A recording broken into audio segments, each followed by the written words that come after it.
Hi everyone, and welcome to the start of your wine course with Wine Unpacked. My name's Holly, and today I have the pleasure of introducing you to the world of wine from a fresh, exciting, and hopefully fun perspective.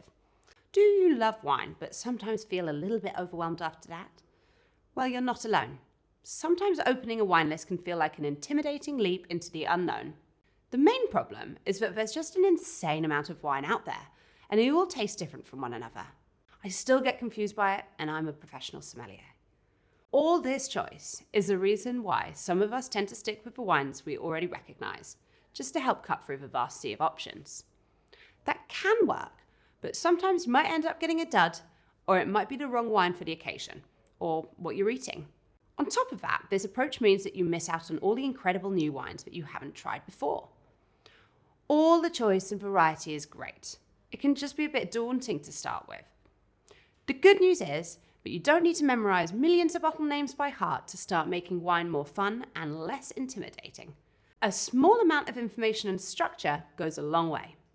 Being able to understand and describe wines you do and don't like, and why, will make drinking wine infinitely more enjoyable, and that is where we step in. Each month, we'll send you 6 carefully chosen samples of amazing wines from all around the world to taste along with our video classes. These will make it easier to understand the different concepts we're talking about. We'll start off slow and get more technical as we go through. And before you know it, you'll be talking about tannins, acidity, and biodynamics. I'll choose the wine, you'll say, showing off to your friends, family, and colleagues with your newfound superpower. Hopefully you've now watched the How to Taste Wine video we sent around with your welcome gift. But if not, we'd suggest watching that first. There's a link in the video description and on our website.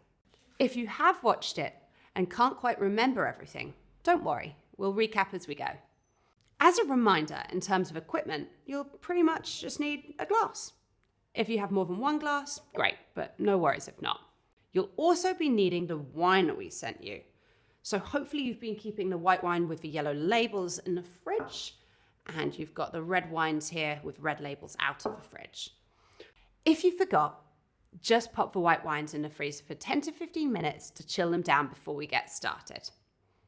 So now you've got your glasses and your wine, so let's get going. You're probably very eager to tuck into some wine, but just before we do that, we want to give you a quick overview of your first 3 wines, the yellow ones. These are Chardonnays, but what does that even mean? Is it a grape? Is it a place? Is it the name of a producer or a region? Let's watch this handy little video and find out. And as soon as we're done, we'll crack into our first wine. You've probably noticed that your first 3 wines are white, and that's because Chardonnay is a white grape. Interestingly, you can make both red and white wines out of a red grape, but if you start with a white grape, you're only able to make white wines. The grape has its origins in Burgundy, a now famous wine region in central France. An ancient grape brought over by the Romans, interbred with the native Pinot Noir, and Chardonnay was born. Legend has it that the grape became popular in the 8th century, when Emperor Charlemagne's wife ordered it to be planted in an effort to stop him drinking red wine, which would stain his big white beard. The grape became synonymous with the region of Burgundy, where it now accounts for about 90% of the region's white wine production. When you hear people talking about white Burgundy, they're probably talking about Chardonnay. The grape has also found a natural home further north in Champagne, where it is one of the main varieties used in the famous sparkling wine, and even further north in England, where it's used to produce both still and sparkling wines. Today, Chardonnay is the second most planted white grape in the world. The grape is happy in most climates, from cool to incredibly warm, with different regions, temperatures and production methods all having a big impact on the final flavour of each wine. Now, when you mention Chardonnay, some people turn up their noses, and some of you might be thinking that right now. The grape has had a bit of a bad rep over the years, but there are so many different styles of Chardonnay. The ones who understand it a bit better and know about all the different options, you'll see how dismissing such a versatile grape is a mistake. We're ready to pour out our first wine and start to explore what some of those different styles are. So, pop it in your glass and let's take a look. Maybe save a touch in each bottle so we can go back later and revisit them.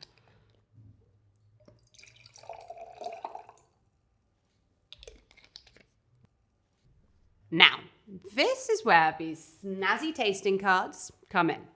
You might remember some of this from the How to Taste video, but to recap the tasting process, it goes: look, smell, taste, conclude. Going through each step in order helps us to analyze a wine in a systematic way. It helps us to really think about which components of wine we do and don't like, so that we can ask anyone selling or serving us wine for more of what we like and less of what we don't. If you want to try and figure things out for yourself and avoid any spoilers, please pause the video at any point. I'll try and remind you to do that as we go along too. When we look at wine, we're trying to figure out color intensity and color shade. I think we're going to have to go with lemon color for this one. It's not particularly dark in shade, but in terms of intensity, I would say it's very light too. What we might call pale. This light color intensity starts to give us a bit of a clue about what might be coming next, as lighter wines tend to be lighter in style. Now, let's give this wine a smell. Remember that there are two parts to this. First, our initial sniff to figure out intensity and how pronounced the aromas are, and secondly, to start to unpick exactly what those aromas are. So, what do you think about this wine? It's sometimes a little bit difficult with the first wine because there's nothing to compare it to. So we'll give you a hint and tell you this one has a medium intensity aroma. You can definitely smell it. You can definitely tell that it's wine, but it doesn't jump out of the glass and grab you with an overwhelming aroma. You kind of have to get your nose stuck in. Next, we need to figure out what aromas we can actually smell. So give your wine a swirl and then a long, deep sniff. Identifying aromas and flavors is tricky, so please don't worry if you're not smelling or tasting these things. You'll get there over time. The aroma and flavor wheels on your tasting card are really good for helping us figure out what we're tasting and smelling.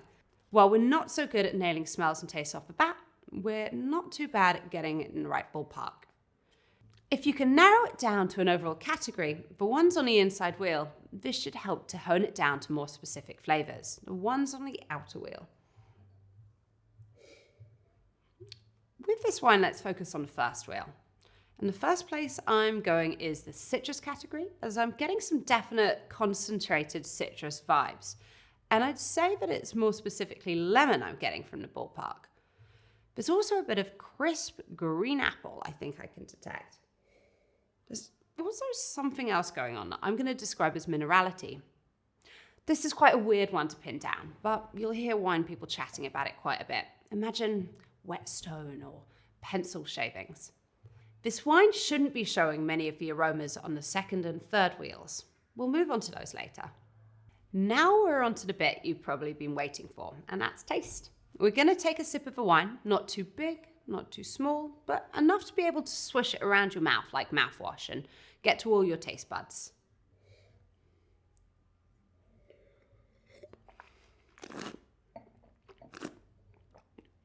For the first part of the taste, we're going to use the wheels again, and the aroma and flavor should be similar. I get the concentrated lemon flavor, a touch of apple, and a bit of minerality too, whetstone and pencil shavings. The second part is flavor characteristics, not specific flavors as such, but the component parts that break down how a wine tastes and feels in your mouth. So, starting at the top of the list and working down, first we have body.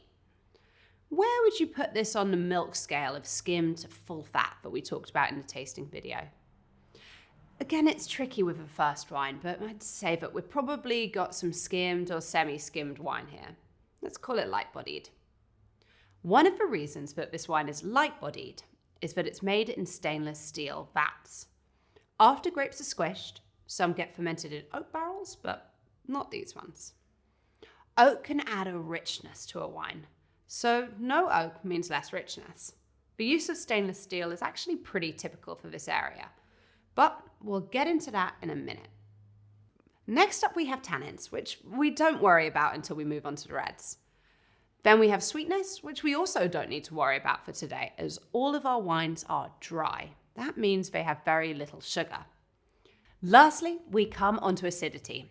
And with this wine, your acidity detectors should be firing up. They're the bits of your mouth and tongue which start working when you eat or drink something acidic. This wine has a really high acidity. All the Chardonnays today will have high acidity, but this one is going to be the most noticeable. Again, this crispness and high acidity is a pretty typical style in the region it's produced. Finally, we'll move on to the conclusions.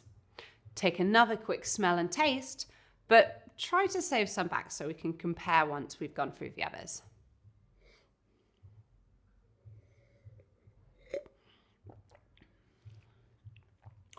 Intensity-wise, we said that both the colour and the smell weren't hugely intense, but it's got a really good concentration of fruit, so we'd probably say this wine is medium intensity. With complexity, we already mentioned there's not anything too complex going on.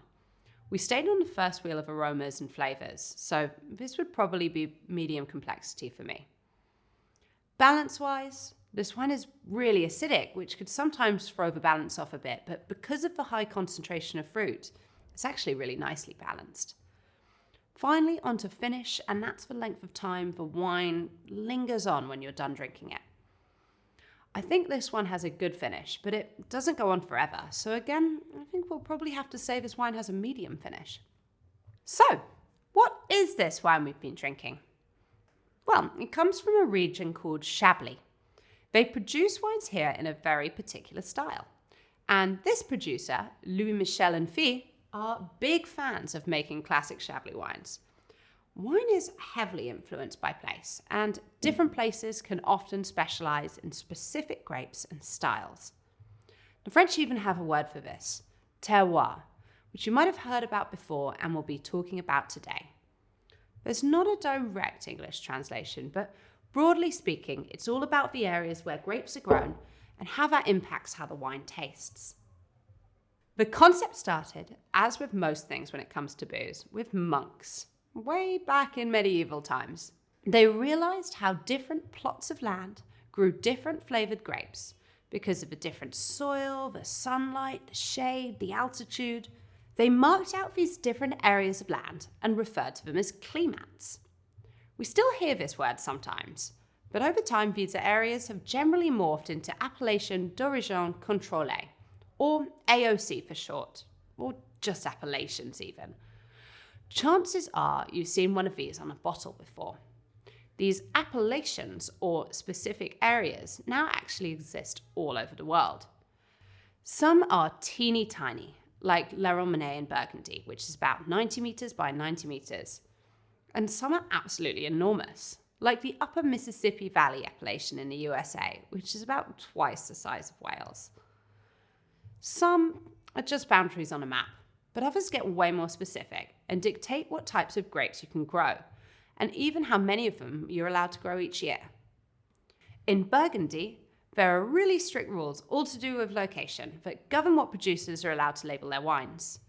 And these are actually designed to help wine drinkers know what kind of wine they're likely to get.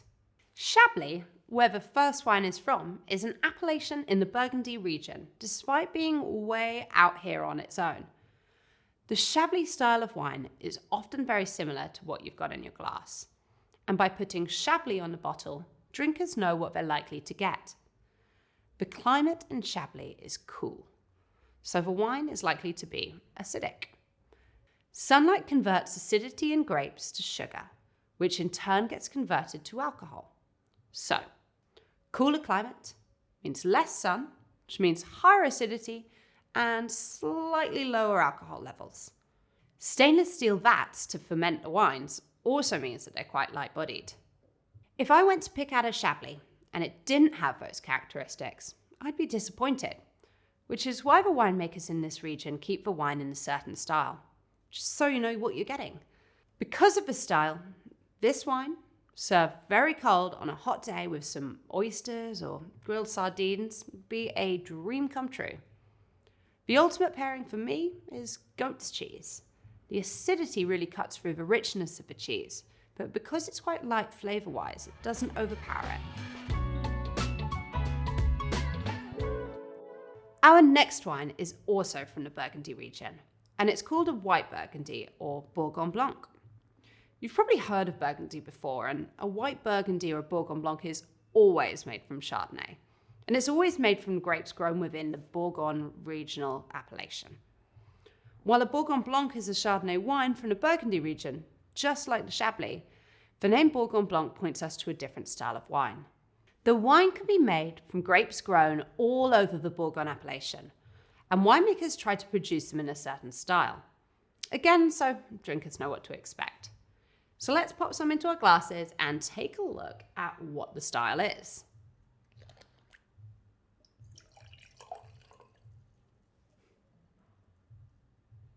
Colour-wise, I'd say we're still looking at lemon, wouldn't you? Although maybe a touch less pale. Now give it a sniff and see what you reckon about the intensity. There's actually quite a lot going on here, and definitely more than the Chablis. This is quite an intense wine. You don't have to get quite as close to it to smell it. Now give your glass a couple of swirls, take a deep smell, and see what aromas you can find. Pause the video for a sec if you want to take a look through the first and second flavour wheels. Give it a taste too, and see if that helps.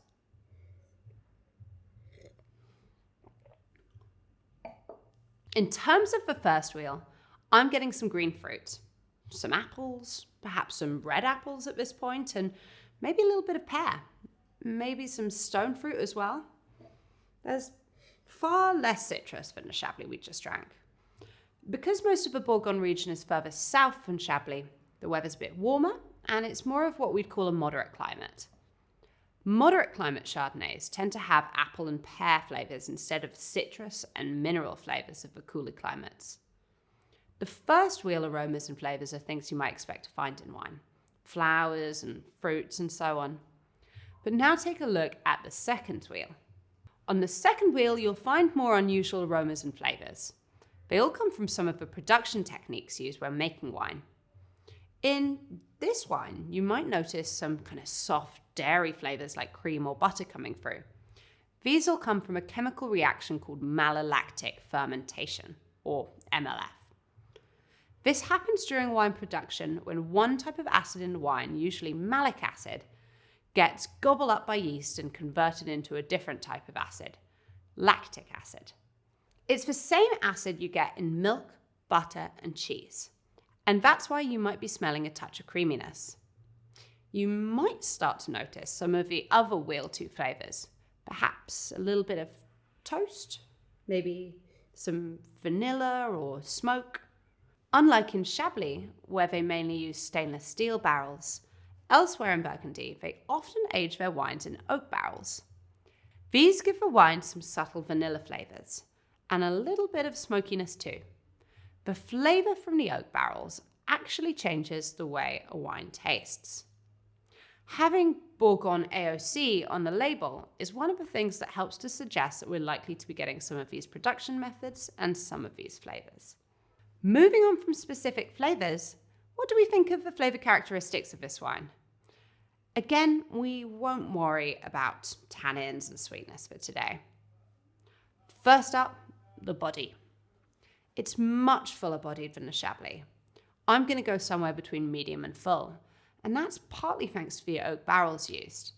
As well as changing the flavour, they also add richness and body. How about acidity? It's actually still really high acidity, but it's not as noticeable as with the Chablis because it's fuller bodied. It's got a bit more complexity and some of the oak and the buttery flavours which soften it all up a bit. This can all be quite tricky to start with, but as we go through the course, you'll get better at picking these flavour characteristics apart. In terms of conclusions, maybe pause and have a quick think before we move on. So, it's definitely intense, as we mentioned.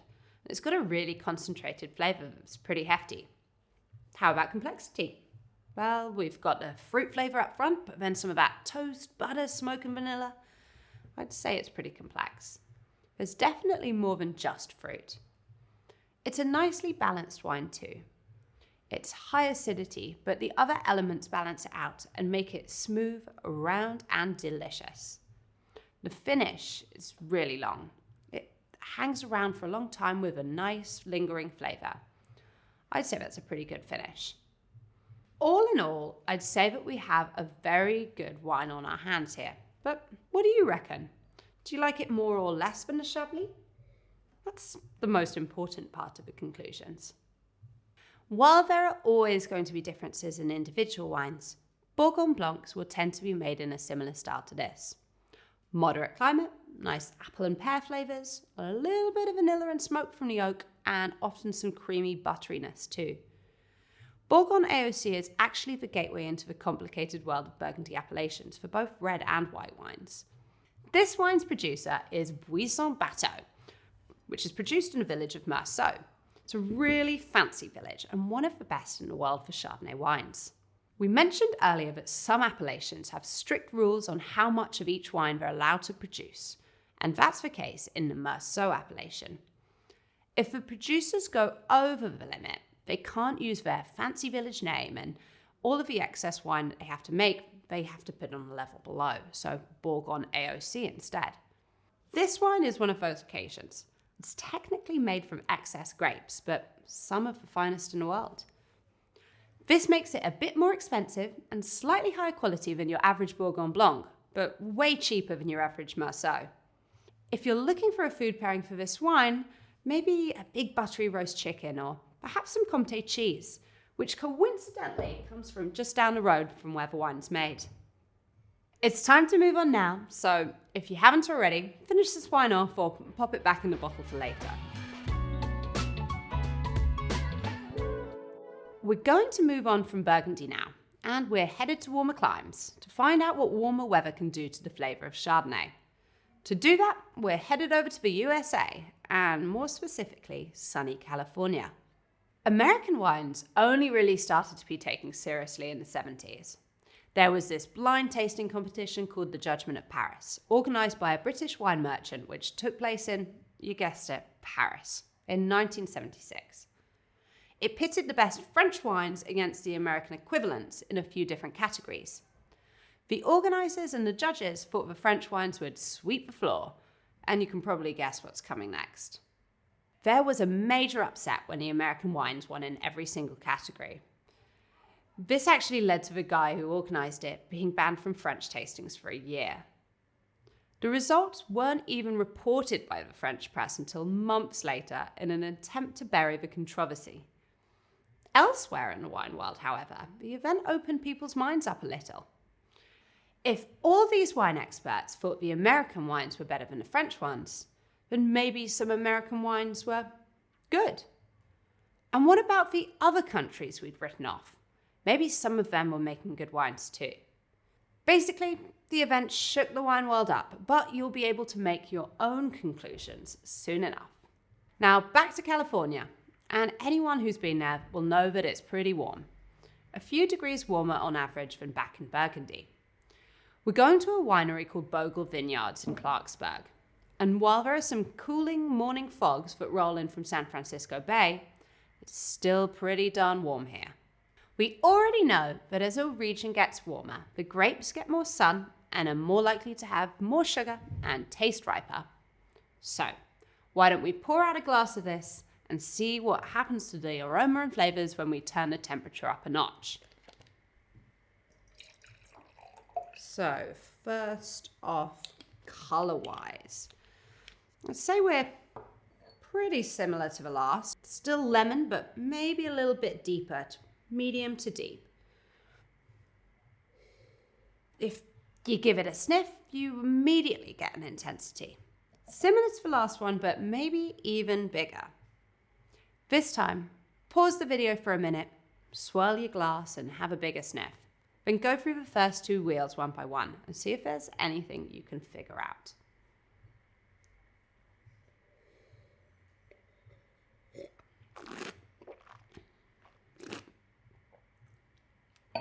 So, what did you think? On the first wheel, I got a lot of intense fruit. Ripe peach and apricots. Less apple, pear, and lemon. As we've gone up in temperature again, the apple and the pear fruits start to fade away and are replaced by more stone fruit flavors. You might also be getting a bit of something else now, maybe even something tropical. Some pineapple or maybe even some bananas which start to come through, which is actually really common for Chardonnays in warmer climates. Let's move on to the second wheel, because I get so much vanilla, way more than the previous wine. It's much more intense and a bit creamier too, maybe like cream soda. There's perhaps a bit of coconut knocking around in the background too. This is still coming from the oak barrels used as the wines matured, but interestingly, French and American oak actually give slightly different flavors to the wine. French oak is a little more subtle. Think vanilla and baking spices, whereas American oak dials the vanilla up into cream soda territory and gives some coconut too. The acidity here is a touch lower than the last wines. The warmer climate means that some of the acidity has dropped and the sugar has increased, which gives us more alcohol.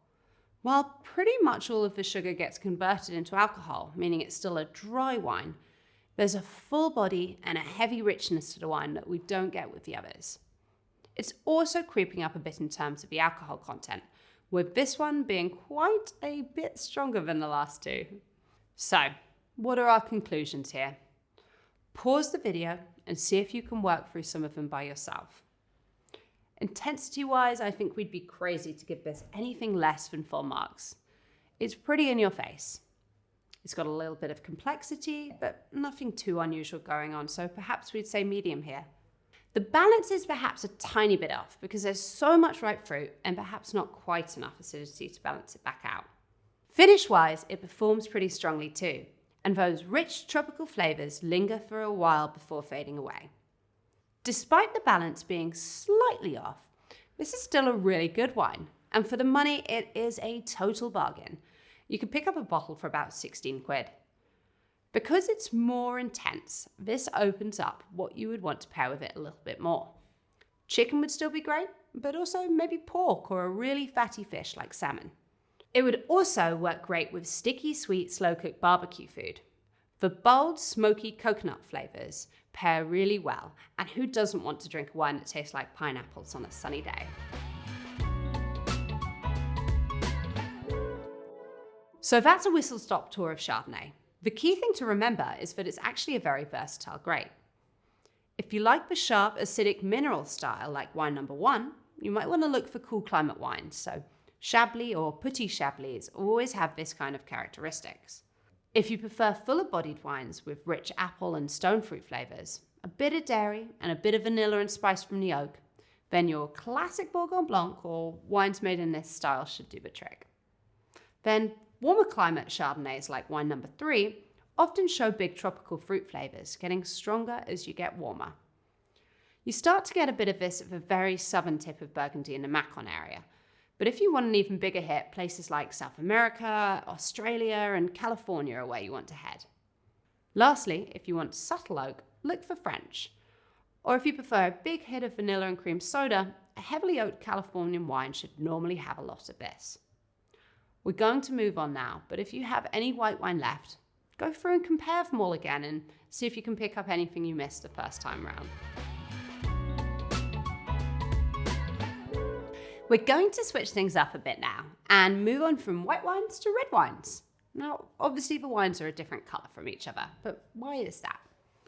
People sometimes assume it's a red grape, white grape thing, but it's actually more to do with the way the wines are made. With white wines, you actually start with white, red, or black grapes.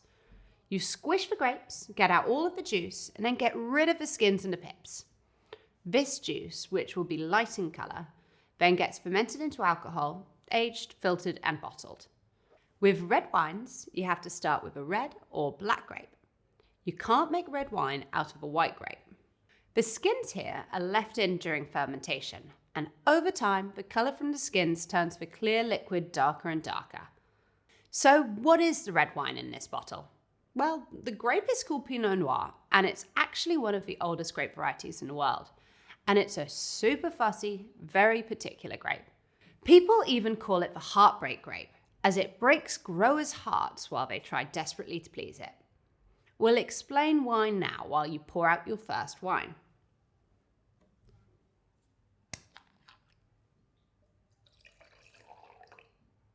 Unlike its hardier relative Chardonnay, which is happy pretty much anywhere, Pinot Noir is picky. The grape has a thin skin which can get sunburn in warm and hot climates. But these thin skins can also be damaged by hail and frost, which can make cool climates a problem too. Sometimes producers even light fires called smudge pots between the vines. This keeps them warm as they start budding in the spring when the plants are young and more fragile. This happens in places like Burgundy where the weather's a little bit colder and frost can happen until late in the season. Pinot also has very tight bunches. The grapes are all really close together, and this means that rain can be a problem too, as hidden mold and mildew can grow. So, if it's hard to grow, why does anyone grow it at all? Well, firstly, winemakers love a challenge, but more importantly, it's because Pinot Noir is so expressive of the place where it grows. Tiny variations in soil, sunlight, and microclimate, the terroir, have a big impact on the finished wines, making each of them truly unique with different flavors and characteristics as you move around the appellations. This comes at a cost though, and the land at the best sites often comes at a premium. In Pinot Noir heartland, Burgundy, the best sites are worth up to 14 million euros a hectare, an area just bigger than a football pitch. We're actually headed back to Burgundy now to take a look at some of these areas and see what impact that location has on the flavour of the wine. Earlier on in the lesson, we drank a couple of Chardonnay wines from Burgundy, and our second wine, a Burgundy Blanc, was a white wine made in the typical style of the Burgundy region. Pinot Noir is the other main grape grown in Burgundy. In the same way that white Burgundy, or Burgundy Blanc, can be made from Chardonnay grown anywhere in the whole Burgundy region, there are red wines called Burgundy Rouges made from Pinot Noir grown anywhere in the region. Because Pinot Noir is so expressive of the tiny changes in terroir, that means a lot of uniquely flavoured wines. So on top of the Burgundy appellation, there's also a lot of other appellations to categorise these unique wines produced in particular areas. In fact, about 25% of all of France's appellations are situated here, despite Burgundy only covering about 3% of France's total vineyard area. These are meant to reflect the different kinds of Pinot Noir that are made, to make it easier to understand what kind of wines you're buying. But to a wine newbie, it can actually make Burgundy really confusing. To make matters even more confusing, they actually have appellations within appellations within appellations. Add that to the hundreds of different small family-run producers, and things start to get really out of hand. To help cut through some of this confusion, there's a bit of hierarchy to help organise things. As you go up the hierarchy, the appellations get more and more specific, and the areas get smaller and smaller. You definitely don't need to memorise all of the appellations, but understanding how the system works will actually help you out quite a bit on your wine drinking adventures. This hierarchy works for both Chardonnay and Pinot Noir, with the regional appellation, Bourgogne AOC, being the first step on this quality hierarchy and also the biggest area geographically speaking. The white Burgundy Blanc we drank earlier comes from this level, despite the fact that it used the fancy leftover grapes.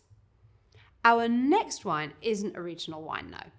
It's actually from the next step up the hierarchy quality-wise. This step contains what are known as the village appellations. These village level wines are a little bit more specific geographically speaking, a bit more prestigious and premium, and a bit more expensive as a result. So let's take a look. We're into the red part of the colour chart now, and I think we can safely say we're at ruby, and it's a pale to medium colour. Pinot Noir's thin skins mean that even though the skins are left in the mix, making this a red wine, there's not as much colour to extract as other grape varieties, so we can get quite light coloured red wines. In terms of the smell intensity, have a quick sniff and see what you reckon. It's quite obvious. I reckon we could probably go with medium intensity here. If you want to pause the video and give yourself a chance to get into the red wine zone, this would be a perfect time to do that. have a quick swirl, smell and taste before we move on.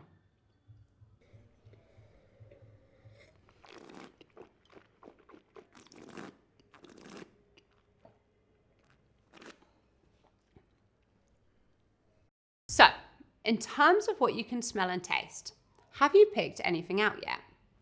Let's make a start in the red fruit section. Red berries are normally a really good place to start with Pinot Noir.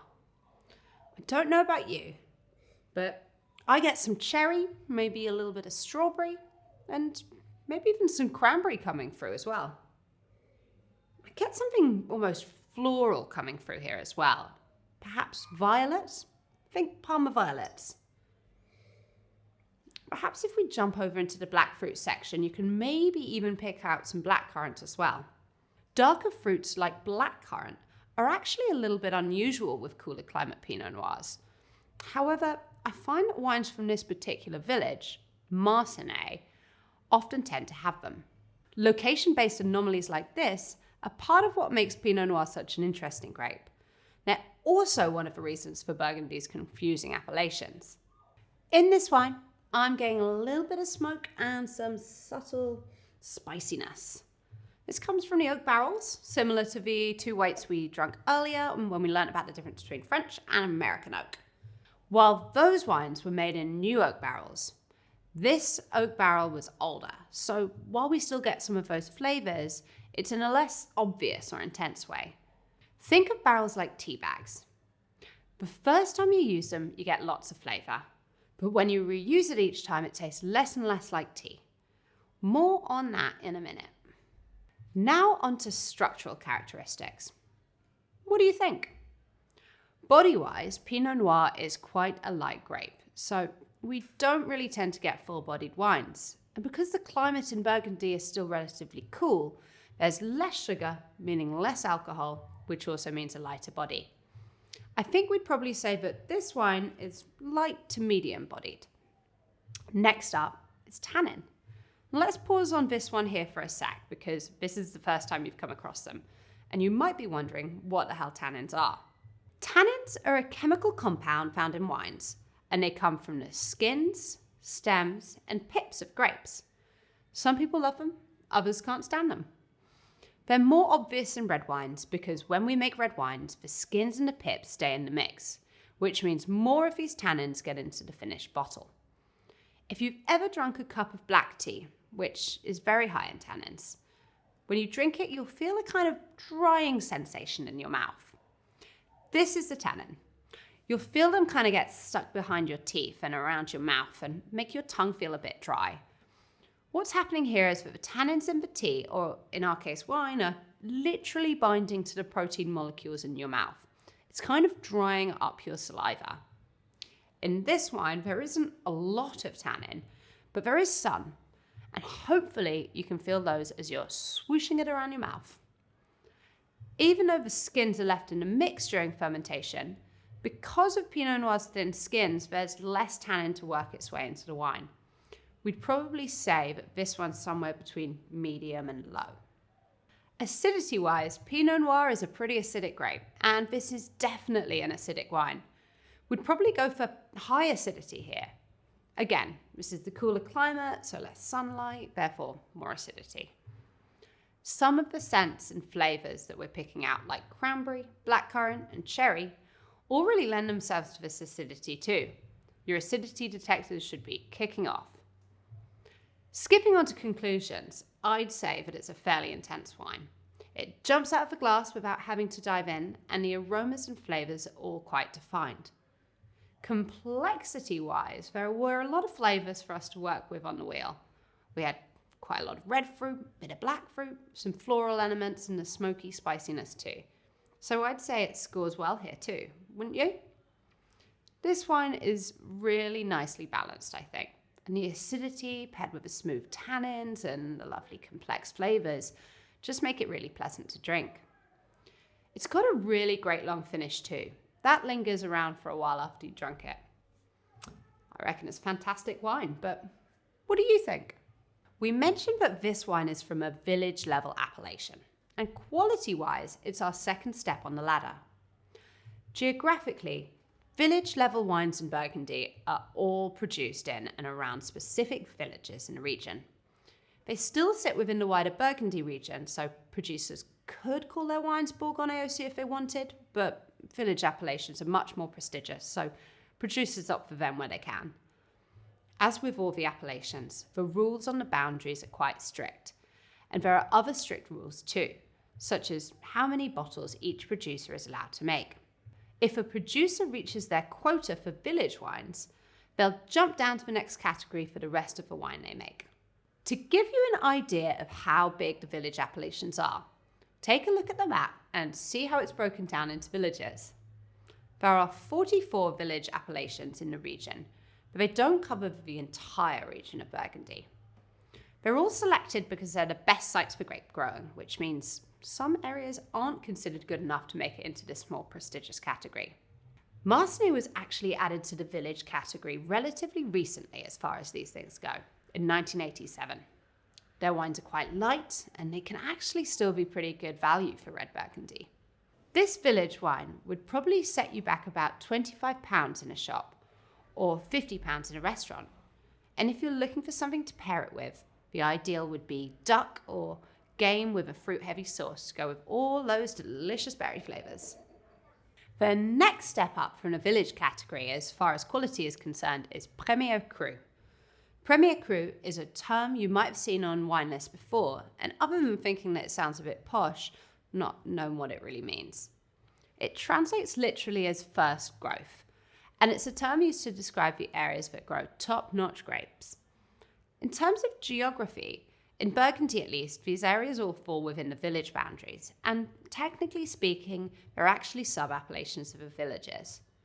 This wine is a Premier Cru from the producer Fernand and Laurent Pilot. It comes from the Morgeau site, which is essentially the field the grapes grew in, but it's attached to the village appellation of Chassagne-Rocher.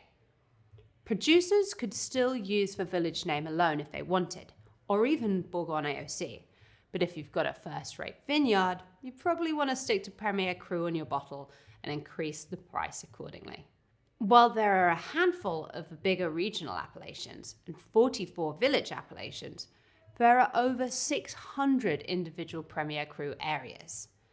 A lot of these are based on the areas first named and categorized by our pals, the monks, who had figured out that the soil, altitude, slope, sunlight drainage, and tree cover throughout the region change drastically depending on where you are.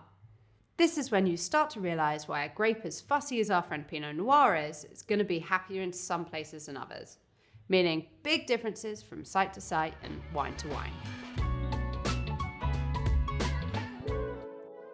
So let's open wine number 5 and see what we think.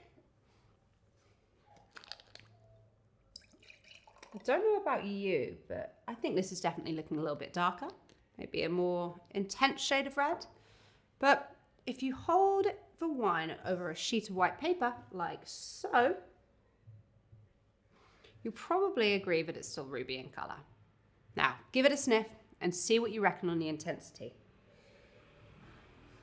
Again, if you want to pause and do this bit by yourself, go for it. You can press play to see how you got on. You can use the tasting card to help you along. Now, I think this wine is really intense, what we might call a pronounced intensity. If we give it a swirl and a smell and a taste, we can see if we can pick out some of the flavors specifically.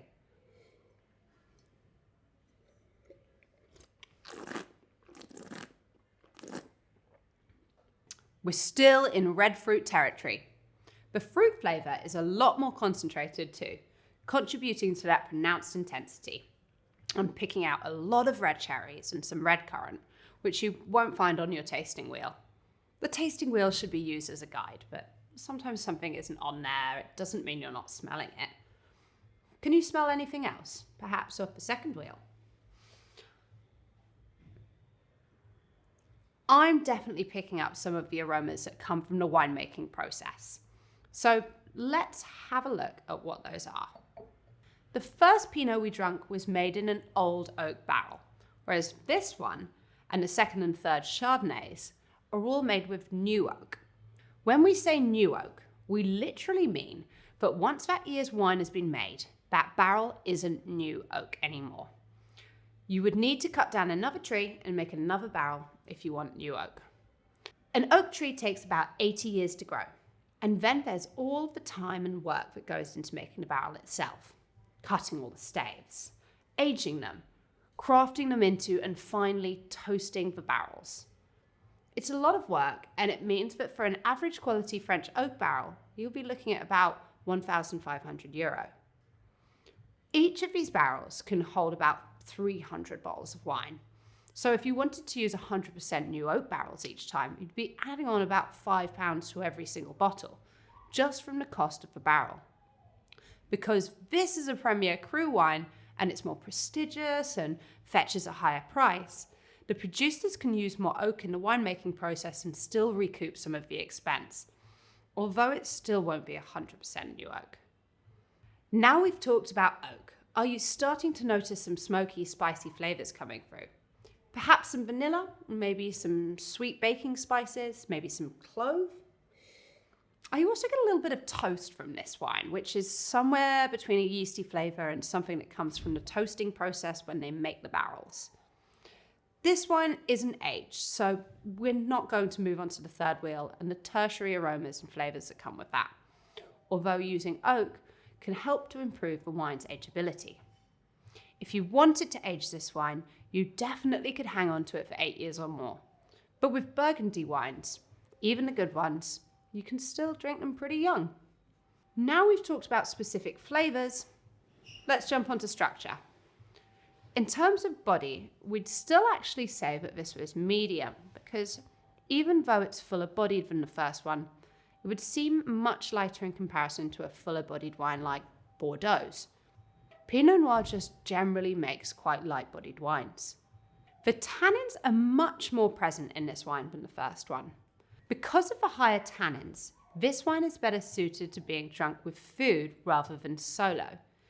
Tannins like to bind with proteins, so wines with tannins go really well with food, particularly with red meat. This fuller-bodied, higher tannin wine would be great with beef bourguignon, a classic from the Burgundy region. And if you drank it with a meal, you'd probably notice that the tannins seem a little bit softer as they bind to the meat instead of your saliva. The alcohol is also higher in this wine, which is why the wine has a heavier body, as alcohol adds texture and body to the wine. The higher alcohol is because the expensive Premier Cru site will have had more sunlight because of the nice, gentle south-facing slope. More sun means more sugary food for the hungry yeasts to ferment into alcohol. Another good reason to enjoy this wine with a bite to eat. There's actually another step on the hierarchy after Premier Cru, and that's Grand Cru, which means great growth. But unfortunately, we couldn't get one of those into the box today. These are ones where you'd be looking at €14 million for a hectare of land. They really are the very fanciest and most expensive wines around. If you're in a restaurant or bar, you're likely to find those near the bottom of the wine list. You're probably looking at £75 at least in a shop, and even more in a restaurant. The Grand Cru appellations work in the same way as the Premier Crus, it's just a more expensive club. There are only 33 Grand Cru sites in Burgundy versus the 600 plus Premier Crus. Very, very exclusive. So that's our pyramid of Burgundy appellations. Regional, Village, Premier Cru, and Grand Cru. Now we've seen some of the terminology, hopefully you'll find Burgundy labels a little bit less confusing and be able to understand what the information means next time you're in a wine shop. It's important to remember, though, that all these appellations are about potential for making good wine, not a promise of quality. Some regional wines will be better than village wines, and there are also a lot of village wines that are better than Premier Crus. Some Premier Crus can be even better than Grand Crus, so before forking out hundreds of your hard-earned pounds on a Grand Cru wine, it's good to understand what you like and what you're looking for. Do some research online. So, that was the Burgundy appellation system. What do you think? Are you still keen for Pinot, or has all of this put you off?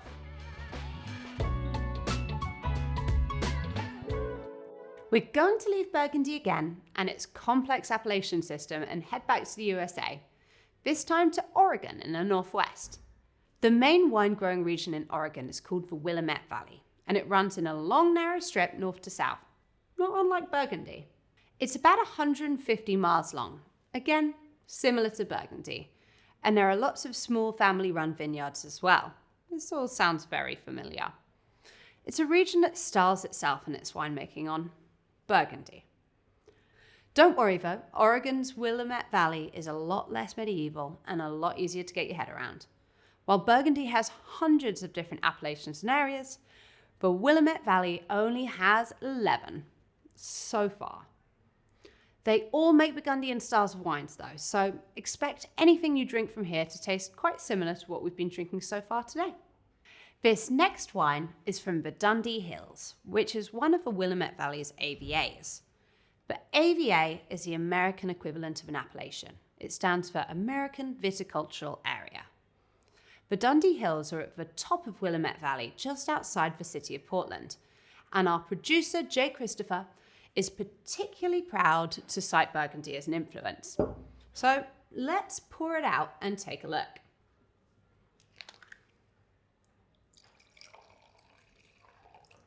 Now you can hopefully see the difference to the wines that came before.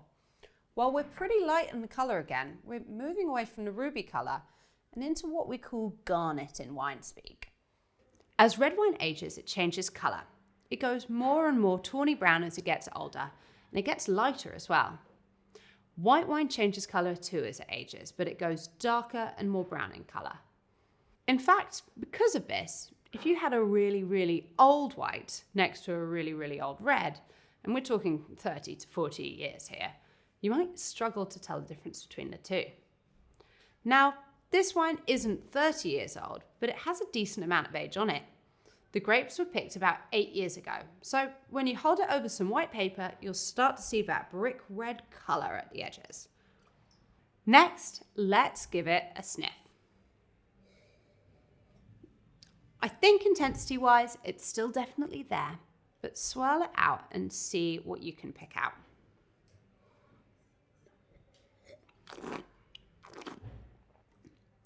This has actually lasted really, really well. As a Pinot Noir ages, it sometimes loses some of its sharp red fruit characteristics. But this wine still has fruit there, even if it's not quite so sharp. I'm getting the cherry, some raspberry, and strawberry too. There's some subtle oak flavour in there as well. Some vanilla, clove, and smoke, so you should hopefully be able to pick out those from the second wheel. Because we're looking at an aged wine now though, we're going to move on to wheel number 3. This one is where it gets interesting, because these are the wild and wonderful flavours that start to come through as wine ages, either in the barrel or the bottle, giving it a really rich complexity. It also gets a bit tricky though, because a lot of these flavour characteristics you wouldn't typically associate with wine. This would be a great time to pause the video for a second and spend some time to see if there's anything you can pick out before I give the game away. Now, one of the things that tends to happen with Pinot Noir as it ages is that it takes on this earthy, damp, autumn, leafy characteristic. Are you picking any woodland flavours out? Perhaps some mushroom? Maybe even some truffle if you're lucky. And what about the structure of the wine? The acidity is still definitely there, but as a wine gets older, the tannins start to soften. Can you taste this happening here? They're still there, but they're not like the last wine at all. If you drank a younger version of this wine, they'd likely be much stronger. And if you aged the previous wine for a few years, those tannins would start to soften too. This wine is fab. It's got really nice balance, some great complexity, and a long round finish. Aged wines are really fun to enjoy on their own because there's so much interesting flavour going on just in the wine, but if you're looking for some food to go with it, you could stick with a nice fatty duck or game, or even go with steak and chips. Maybe pause the video for a moment here and enjoy the complex flavours of this wine and see if you can pick out anything else before moving on. So, that's a bit of an intro to Pinot Noir to go alongside our intro to Chardonnay. You now know a little bit more about two really key grapes. If you've got any red wine left over, we'll whiz through and do a little recap to refresh your memory on what we learned while you finish them off. Pinot Noir is a thin-skinned grape, which makes it tricky to grow and also means that all Pinot Noir wines are going to be relatively light. It's also acidic and commonly has a lot of red fruit and berry flavours. Our first wine was a Burgundy village level wine, so a step up from the broader regional level wine. It had a bit of oak and complexity and was a really great wine with soft tannins, some interesting violet floral notes, as well as a more unusual blackcurrant that comes from this particular village of Marsanne. Our next wine was a Burgundy Premier Cru, and here we had a little bit more new oak being used, which gave the wine a bit more spice, a bit more smoke and vanilla. It also had heavier tannins, so would be better suited with a meal or one to drink in a few years' time once the tannins have softened up. The last wine was from Oregon and was made in a similar style to the Burgundy wines, but showed us what happens when you age them. As well as having very soft tannins, the wine had started to go lighter and slightly brown. When we smelt and tasted it, you hopefully picked out some of those earthy, mushroomy, tertiary flavours that come with aged Pinot. There's so much more to explore with Pinot, and so many places all with their own unique impact on the wine. But if you enjoyed the lighter styles, Germany, Oregon are probably good spots to check out. If you're looking for something a little bit fuller body with a bit more dark fruit, the warmer climates of California, South Africa, and Australia are your best bets. You could also spend a lifetime working your way around Burgundy and still not know everything. So, that's almost us for the day. We've tried to take it slow, but there's also so much to cover with both of these grapes that we've barely scratched the surface. Don't worry if you can't remember everything in detail. We'll cover it all throughout the course, but we'll recap on some of the key concepts now to refresh your memory. We found out how red and white wines are made differently, and how the production of red wines, with the grape skins and the pips being left in the mix, can lead to wines having tannins that give the wine weight and structure. We talked about how climate can impact Chardonnay, with acidic and mineral fresh wines coming from cooler regions and rich, ripe, fruity wines coming from warmer areas. We touched on appellations around the world and showed why some wine regions are sectioned off into many different areas to reflect their different climates and environments. We talked a bit about oak and how it can impact the flavour of both red and white wines, and even that new and old oak, French and American oak, can give wines vastly different flavours. We also began to explore how age can change wine and make both the colour and flavours more interesting and complex. But most importantly, we drank some wines and hopefully found them delicious, because that's the most important thing. Learning about wine is really useful to give you a vocabulary to use to describe a wine in detail. But the whole reason for learning about vocabulary is so you can communicate your preferences to your friends, to sommeliers and wine shop staff, and discover amazing new wines you're more likely to love. And that brings us to the end of our first lesson. We hope you've had a bit of fun. For those of you who want to test your knowledge, you can click on the link in the description and take a quiz and see what you can remember from today. Thanks so much for joining us, and we're really looking forward to seeing you next month. If you enjoyed any of the wines and want to buy them, hit the link in the video description and you'll be able to find out where you can buy them, as well as a couple of similar alternatives in each style. Remember to follow us on Instagram to stay up to date with all our latest news. And if you've got any questions or feedback, please drop us a note via the contact details on our website. Thanks, and see you real soon.